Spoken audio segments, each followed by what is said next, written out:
Okay, तो चलिए start करते हैं पाइथन बूलियंस। इसके पहले के जितने टॉपिक्स हैं, जैसे कि कुछ इंपॉर्टेंट फंक्शंस थे जो कि ऑलरेडी हम लोगों ने डिस्कस किया हुआ था। और आफ्टर कंप्लीटिंग दीज फंक्शंस, आज हम लोग जो डिस्कस करने जा रहे हैं वो पाइथन बूलियंस है। तो बूलियंस होते क्या हैं, चलिए देखते हैं। Python booleans is a type is one of the Python built in data types. ये एक तरीके के डेटा टाइप्स होते हैं जो कि ट्रू या फिर फॉल्स वैल्यू फाइंड आउट करने के लिए यूज किए जाते हैं। किसी भी एक्सप्रेशन में आपको पता लगाना है कि उसका रिजल्ट ट्रू है या फॉल्स है, तो उसके लिए हम यहाँ पर पाइथन बूलियंस यूज करते हैं। जैसे कि यहाँ पर एक एक्सप्रेशन है कि 1 is less than or equal to 2। तो 1 is less than or equal to 2, right. तो less than or equal to, तो 1 is less than 2।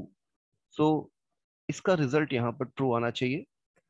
और इसी तरीके से यहाँ पर एक्सप्रेशन है 0 = क्या 0 1 के इक्विवेलेंट है, तो यहाँ पर ये क्या हो जाएगा, फॉल्स हो जाएगा। Boolean represent one of to values. Boolean के जरिए हम सिर्फ दो वैल्यूज रिप्रेजेंट कर सकते हैं, या तो ट्रू और या तो फॉल्स। जैसे कुछ एग्जांपल्स यहाँ पर देखते हैं। जैसे कि यहाँ पर एक एग्जांपल लिखा गया है, प्रिंट 10 is greater than 9। तो ये है क्या, इसमें हमें ट्रू या फॉल्स रिजल्ट मिलेगा। तो किस तरीके से ये रिजल्ट मिलेगा, चलिए देखते हैं स्क्रीन पर। तो मैं इसको एग्जीक्यूट कराता हूं और यहाँ पर मैं लिखता हूं कि print 10 is greater than 9, right.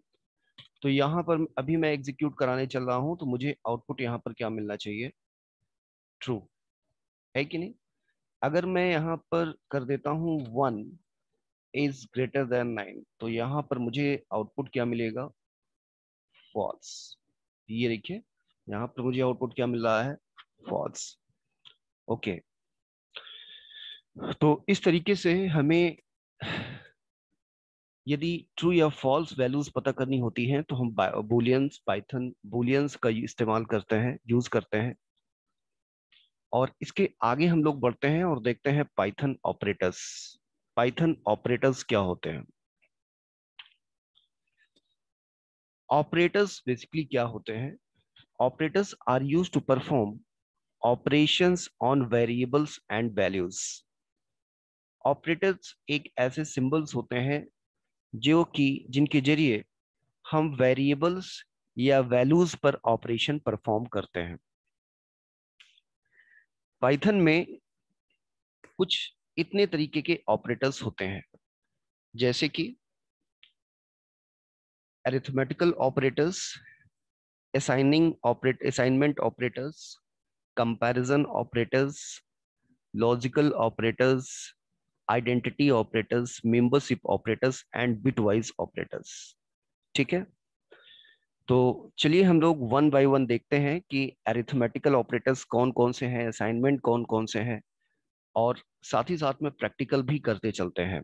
ठीक है, तो यदि आप एडिशन अरिथमेटिकल ऑपरेटर देखें, तो अरिथमेटिकल ऑपरेटर्स के अंतर्गत कुछ इस तरीके के ऑपरेटर्स होते हैं। जैसे ये जो सिंबल आप देख रहे हैं, ये एडिशन डिनोट करता है। एडिशन मतलब दो वैल्यूज ऐड करने का काम, या दो वेरिएबल्स ऐड करने का काम करता है। इसी तरीके से ये जो ऑपरेटर आप देख रहे हैं, ये सब्ट्रैक्शन डिनोट करता है। इसी तरीके से ये जो ऑपरेटर आप देख रहे हैं, ये मल्टीप्लिकेशन डिनोट करता है। इसी तरीके से ये डिवीजन डिनोट करता है, ये मॉडुलस डिनोट करता है। ये जो आप ऑपरेटर देख रहे हैं, ये एक्सपोनेंशिएशन डिनोट करता है। ठीक है, इसी तरीके से ये जो आप ऑपरेटर देख रहे हैं, ये फ्लो डिवीजन डिनोट करता है।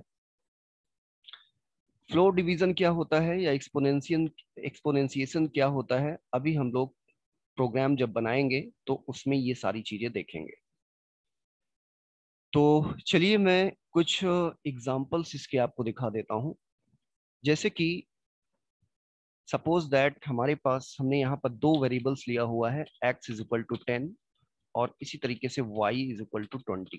ठीक है, तो अब मैं यहाँ पर एडिशन ऑपरेटर यूज करता हूँ, जिसके अंतर्गत मैं यहाँ पर x प्लस y करता हूँ। मतलब ये दोनों वैल्यूज, ये दोनों वेरिएबल्स में जो वैल्यूज हैं ये ऐड हो जाएंगी, और ऐड होकर यहाँ पर देखिए मैंने ये असाइनमेंट ऑपरेटर लगा दिया, और फिर मैं असाइन कर दूंगा इन वैल्यूज को जेड वेरिएबल में।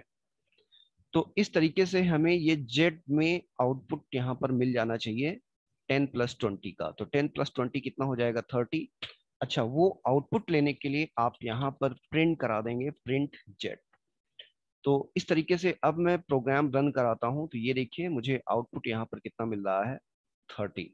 ठीक है, इसी तरीके से आप सब्ट्रैक्शन भी कर सकते हैं, मल्टीप्लिकेशन भी कर सकते हैं। अगर हमें मल्टीप्लिकेशन करना है तो ये देखिए मैं प्लस के स्थान पर यहाँ पर मल्टीप्लाई सिंबल लगा देता हूँ, तो अब मुझे यहाँ पर multiplication of x into y मिल जाएगा। चलिए रन कराता हूँ, तो ये देखिए मुझे multiplication of x into y मिल गया। इसी तरीके से ये देखिए डिवीजन है, अगर मुझे डिवीजन परफॉर्म करना है तो जैसे कि मैं यहाँ पर डिवाइड कर रहा हूँ, तो मैं एक्स मैं यहाँ पर 20 कर देता हूँ। ठीक है, और y यहाँ पर मैं 10 कर देता हूँ, और फिर मैं यहाँ पर करता हूँ x डिवाइड y। तो x डिवाइड y ये z में साइन हो जाएगा, और प्रिंट z कराते हैं तो यहाँ पर मुझे रिजल्ट कितना मिल रहा है, यहाँ पर कोई आउटपुट नहीं दिखा रहा है। ऐसा क्यों? लगता है कि कुछ सिंटैक्स में कहीं कोई दिक्कत तो नहीं। ये देखिए, ओके, तो यहाँ पर मुझे आउटपुट कितना दिखाई दे रहा है, 2.0। ठीक है, अब आप सोच रहे होंगे कि सर 20 ये इंटीजर वैल्यू है, 10 भी इंटीजर वैल्यू है, तो यहाँ पर आउटपुट मुझे 2.0 क्यों दिखाई दे रहा है, बल्कि यहाँ पर आउटपुट 2 आना चाहिए, राइट? ओके, तो अब मैं यहाँ पर एक काम करता हूँ कि डिवीजन की बजाय यहाँ पर मैं लगाता हूँ फ्लोर डिवीजन। तो फ्लोर डिवीजन लगाने के लिए यहाँ पर मुझे दो बार इस तरीके से फॉरवर्ड स्लैश लगा देना पड़ेगा। तो चलिए मैं प्रिंट जे कराता हूं, तो ये देखिए रन करता हूं और मुझे यहाँ पर आउटपुट क्या मिल रहा है, 2। तो ये डिफरेंस होता है सिंपल डिवीजन और फ्लोर डिवीजन में। मतलब कि जब आप सिंपल डिवीजन साइन लगाते हैं और फ्लोर डिवीजन साइन लगाते हैं तो ये डिफरेंसेस होते हैं कि जब आप सिंपल डिवीजन लगाएंगे तो आपको जो रिजल्ट मिलता है वो फ्लोट में मिलता है, और अगर आपको रिजल्ट इंटीजर में लेना है तो ऐसे केसेस में आप यहाँ पर फ्लोर डिवीजन ऑपरेटर लगाएंगे, राइट? इसको ध्यान रखिएगा। ये जो ऑपरेटर आप यहाँ पर देख रहे हैं ये फ्लोर डिवीजन ऑपरेटर कहा जाता है। इसी तरीके से मॉडुलस कैलकुलेट करना हो तो हमें इस तरीके का ऑपरेटर्स लगाना पड़ेगा। जैसे कि मैं यहाँ पर मॉडुलस कैलकुलेट करना चाहता हूँ, अगर मैं यहाँ पर लिखता हूँ x मॉडुलस y, तो ये देखिए मैं यहाँ पर लिखता हूँ x मॉडुलस y। तो x मॉडुलस y के केस में 20 आप मॉडुलस करेंगे 10 से, तो यहाँ पर आउटपुट हमें मिल जाएगा 0। ये देखिए यहाँ पर हमें आउटपुट कितना मिल गया, 0 मिल गया। इसी तरीके से अगर मैं यहाँ पर 25 कर देता हूँ और 25 मॉडुलस 10 कर देता हूँ तो आउटपुट हमें कितना मिलना चाहिए, बताइए, 5। तो ये देखिए मुझे आउटपुट यहाँ पर कितना मिल गया, 5।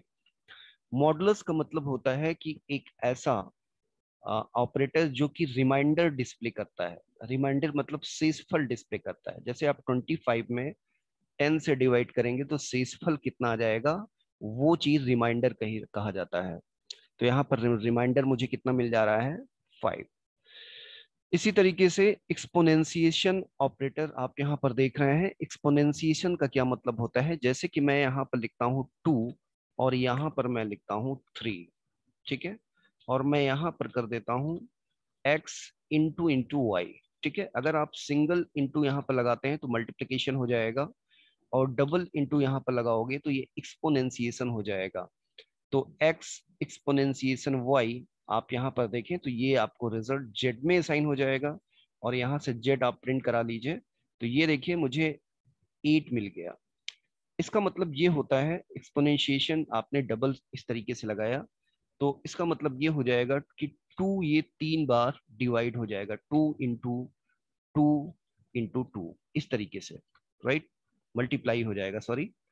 फिर यहाँ पर अगर मैं 5 लिखता हूँ और फिर यहाँ पर भी मैं लिखता हूँ 5 या 3 लिखता हूँ, तो इसका मतलब ये हो जाता है कि 5 ये 3 बार मल्टीप्लाई मल्टीप्लाई हो जाएगा, मतलब 5 इंटू 5 इस तरीके से, ठीक है। तो यहाँ पर आप देखें, तो अब मैं रन कराता हूँ प्रिंट जे, तो आउटपुट मुझे कितना मिलना चाहिए, 125। तो ये देखिए यहाँ पर आउटपुट मुझे कितना मिल गया, 125। तो इस तरीके से आप एक्सपोनेंशिएशन ऑपरेटर यूज कर सकते हैं। फ्लोर डिवीजन आपको मैंने पहले ही बता दिया है कि फ्लोर डिवीजन जब हम करते हैं तो हमें वैल्यू जो मिलती है उसमें से फ्रैक्शनल पार्ट हट जाता है और सिर्फ इंटीजर पार्ट दिखाई देता है। इसी तरीके से फिर यहाँ पर सेकंड टाइप ऑफ ऑपरेटर्स जो है, that is Python assignment operator. Assignment का क्या मतलब होता है, जैसे कि आप यहाँ पर इक्वल देख रहे हैं, ठीक है, प्लस इक्वल देख रहे हैं या माइनस इक्वल देख रहे हैं, तो ये किस तरीके से वर्क करते हैं। जैसे कि आप यहाँ पर सिंपल इक्वल देख रहे हैं, जैसे कि हमने यहाँ पर लिखा x = 5, ठीक है। तो इसका मतलब ये हो जाता है कि राइट साइड में जो वैल्यू या वेरिएबल्स होते हैं वो लेफ्ट साइड वेरिएबल में असाइन हो जाएंगे, मतलब 5 यहाँ पर असाइन हो जाएगा x में, ठीक है। इसी तरीके से अगर आप यहाँ पर लिखते हैं += जैसे कि आपने यहाँ पर लिखा x += 3, इसको समझते हैं। तो जैसे कि आपने यहाँ पर लिखा कि x = 5, फिर आप यहाँ पर लिखते हैं x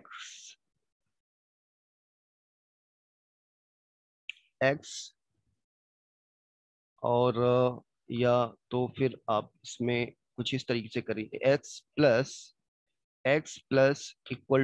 5, ठीक है। तो x += 5 का क्या मतलब हो गया, देखिए अभी मैं ये प्रोग्राम रन करा रहा हूं और x += 5 मैं ये असाइन कर दे रहा हूं जेट में, ठीक है। तो मैंने यहाँ पर लिख दिया कि x = 5 ऊपर, और फिर मैं यहाँ पर लिखता हूँ x += 5, ठीक है। और फिर मैं प्रिंट जे कर देता हूँ और रन कराता हूँ, तो देखता हूँ मुझे आउटपुट यहाँ पर देखिए इनवैलिड सिंटेक्स आ रहा है। तो मैं एक काम करता हूँ कि इसको मैं डायरेक्टली यहाँ पर लिख देता हूँ।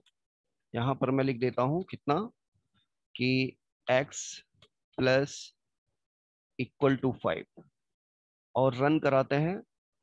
तो मुझे यहाँ पर भी कुछ सिंटैक्स एरर दिखाई दे रहा है, तो मैं एक काम करता हूँ कि पहले मैं x += 5 लिखता हूँ और फिर मैं यहाँ पर प्रिंट x कराता हूँ, ठीक है, ऐसा। तो चलिए देखते हैं कि आउटपुट क्या आ रहा है। तो रन कराते हैं, तो ये देखिए आउटपुट हमें कितना मिल गया, 10। तो x += 5 का मतलब क्या हो गया, ये एक्चुअली हो जाता है x = x +5, ठीक है। अगर आप यहाँ पर लिखते हैं, जैसे आपने यहाँ पर x लिखा, x = 5, और फिर आपने यहाँ पर लिखा x += 5, तो ये कन्वर्ट हो जाता है x = x +5 में। इसी तरीके से अगर आप यहाँ पर लिखते हैं कि x += 10, तो इसका मतलब हो जाएगा x = x +10। तो x में करंट वैल्यू कितनी है, आप देखें तो x में करंट वैल्यू है 5। तो 5 में अब ये एक्सप्रेशन कन्वर्ट हो गया किसमें, x = x +10 में। तो x में करंट वैल्यू कितनी है, 5। तो 5 + 10 ये ऐड हो जाएगा x में, यहाँ पर लेफ्ट साइड में। तो 5 + 10 15, यहाँ पर x में कितना हो जाएगा, 15, और यहाँ पर प्रिंट x आप करेंगे तो यहाँ पर आउटपुट आपको मिल जाएगा 15। तो चलिए रन कराता हूँ और देखता हूँ कि आउटपुट क्या आ रहा है। तो ये देखिए आउटपुट हमें यहाँ पर 15 दिखाई दे रहा है। बात समझ में आ रही है, तो इसको नोट कर लीजिएगा। यहाँ पर अगर लिखा है x +=10, तो इसका मतलब हो जाता है इट मीन्स x = x +10, ठीक है। इसी तरीके से अगर यहाँ पर लिखा हुआ है माइनस इक्वल टू, जैसे कि यहाँ पर लिखा हुआ है x माइनस इक्वल टू 3, ठीक है।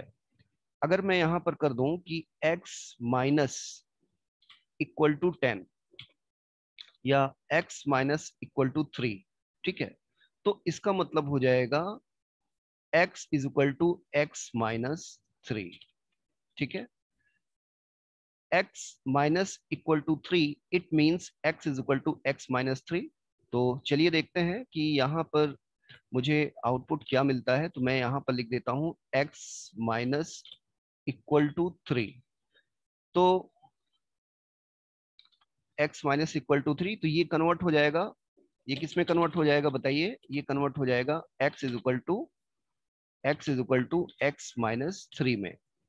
तो x current value of x कितना है? 5, तो 5 माइनस 3 हो जाएगा 2, तो 2x में असाइन हो जाएगा यहाँ पर, और आउटपुट आपको मिल जाएगा प्रिंट x। जब आप कराएंगे तो 2 आउटपुट मिल जाएगा। तो रन कराता हूं तो ये देखिए मुझे आउटपुट कितना मिल गया, 2। इसी तरीके से आप मल्टीप्लाई के लिए भी यूज कर सकते हैं, जैसे कि आप यहाँ पर लिख रहे हैं कि into x into equal to 3, तो ये किस में कन्वर्ट हो जाएगा? ये कन्वर्ट हो जाएगा x equal to x into 3, ठीक है। तो x इंटू 3, x कितना है? 5, तो 5 इंटू 3 ये 15 हो जाएगा। तो आउटपुट हमें यहाँ पर कितना मिल जाएगा? 15। तो रन कराता हूं तो ये देखिए आउटपुट हमें 15 मिल गया। इसी तरीके से यहाँ पर डिवाइड एंड इक्वल टू है, इसी तरीके से यहाँ पर मॉडुलस इक्वल टू है, फ्लोर डिवीजन इक्वल टू है, और एक्सपोनेंशिएशन इक्वल टू है। तो इसी के आधार पर आप इसको भी कर लेंगे, ठीक है।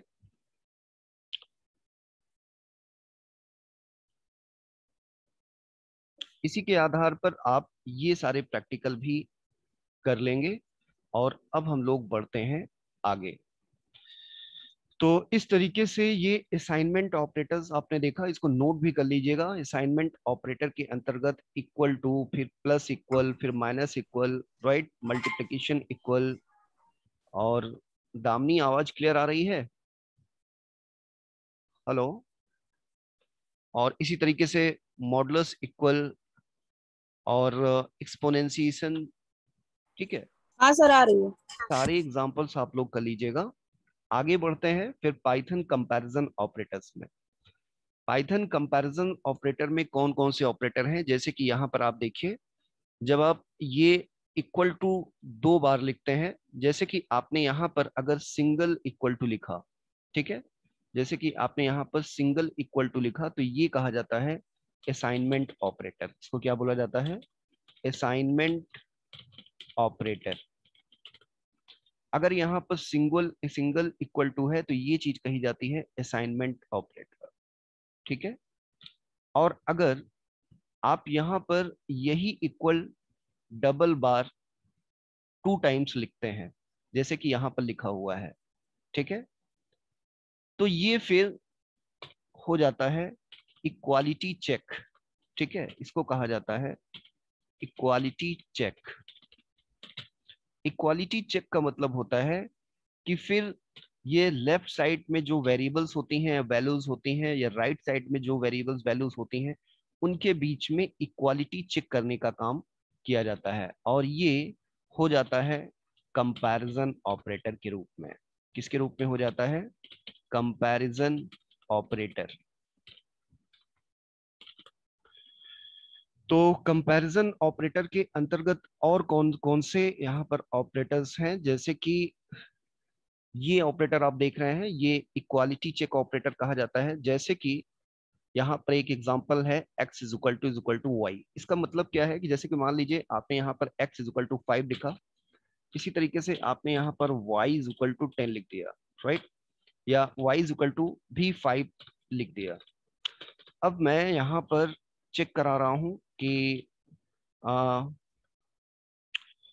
x इक्वल टू वाई, ठीक है, x is equal to Y. और ये मैं असाइन कर दूंगा कहाँ पर, या मैं इसको डायरेक्ट लिख देता हूं कि print x equal to y. तो print x is equal to y, तो क्या दोनों, अब यहाँ पर देखें ये इक्वालिटी ऑपरेटर थे, ये चेक करेगा कि क्या x और y दोनों वैल्यूज इक्वल हैं। अगर ये दोनों वैल्यूज इक्वल हैं तो यहाँ पर मुझे ट्रू रिजल्ट मिलना चाहिए। तो ये देखिए मुझे आउटपुट के रूप में यहाँ पर ट्रू मिल रहा है। और इसी तरीके से अगर यहाँ पर मैं y इज इक्वल टू 15 लिख देता हूं, तो ये देखिए अब मैं यहाँ पर इक्वालिटी चेक करूंगा तो x और y इक्वल नहीं है, तो ऐसी सिचुएशन में यहाँ पर मुझे फॉल्स रिटर्न मिलना चाहिए। तो मैं यहाँ पर रन कराता हूं तो ये देखिए मुझे आउटपुट यहाँ पर क्या मिल रहा है, फॉल्स। तो इस तरीके से आप इक्वालिटी चेक ऑपरेटर यूज कर सकते हैं। इसी तरीके से नॉट इक्वल, नॉट इक्वल का क्या मतलब होता है कि ये चेक करता है कि दोनों वैल्यूज इक्वल नहीं है। अगर इक्वल नहीं होंगी तो आपको यहाँ पर ट्रू रिजल्ट मिलेगा, अगर इक्वल होंगी तो फॉल्स रिजल्ट मिलेगा। जैसे कि यहाँ पर देखिए x इज इक्वल टू 5 है, y इज इक्वल टू 15 है। अगर मैं यहाँ पर लिखता हूं x नॉट इक्वल y, तो कंपाइलर ये फाइंड आउट कर रहा है कि x नॉट इक्वल y, तो x नॉट इक्वल y ये चीज ट्रू है, तो मुझे आउटपुट यहाँ पर क्या मिलना चाहिए, ट्रू मिलना चाहिए। अगर ये इक्वल होता, जैसे कि x इज इक्वल टू 5 और y इज इक्वल टू भी 5, तो अब आप देखें तो x नॉट इक्वल 5 ये यहाँ पर फॉल्स रिजल्ट रिटर्न करेगा। ठीक है, तो मैं रन कराता हूं तो ये देखिए मुझे आउटपुट के रूप में यहाँ पर क्या मिल रहा है, फॉल्स। तो नॉट इक्वल ऑपरेटर ये चेक करता है कि ये दोनों वैल्यूज जो हैं वो इक्वल नहीं है। अगर इक्वल नहीं होंगी तो ट्रू रिटर्न होगा, और अगर इक्वल होंगी तो फॉल्स रिटर्न हो जाएगा। इसी तरीके से यहाँ पर देखें ग्रेटर देन ये ऑपरेटर, इसी तरीके से लेस देन ऑपरेटर। ठीक है, ये ग्रेटर देन ऑपरेटर इस तरीके से लिखा जाता है, लेस देन ऑपरेटर इस तरीके से लिखा जाता है। जैसे कि आप यहाँ पर ये फाइंड आउट करना चाह रहे हैं कि x is greater then y, right. तो x इज ग्रेटर देन क्या y है। अगर मैं यहाँ पर x इज इक्वल टू 50 कर दूं और y इज इक्वल टू 5, तो x is greater then y, तो ये सही है क्योंकि 50 ज्यादा है y से, 5 से। तो मैं रन कराता हूं और ये देखिए मुझे यहाँ पर ट्रू रिजल्ट मिल रहा है। अगर यहाँ पर x लेस देन होता, ठीक है, तो यहाँ पर मैं देखिए मैं यहाँ पर लिख देता हूँ x लेस देन y। तो आप यहाँ पर देखें तो x 50 है और y 5 है, तो x is less than y, मतलब 50 इज लेस देन 5। तो बताइए ये ट्रू है कि नहीं। तो ये ट्रू तो नहीं है, तो यहाँ पर मुझे रिजल्ट क्या मिलना चाहिए, फॉल्स। तो इस तरीके से आप यहाँ पर greater than and less than ये चीज कैलकुलेट कर सकते हैं। फिर ये ऑपरेटर जो आप देख रहे हैं ग्रेटर देन के बाद इक्वल टू, ये कहा जाता है ग्रेटर देन और इक्वल टू, इसको कहा जाता है कंबाइनली ये चीज कही जाती है ग्रेटर देन और इक्वल टू।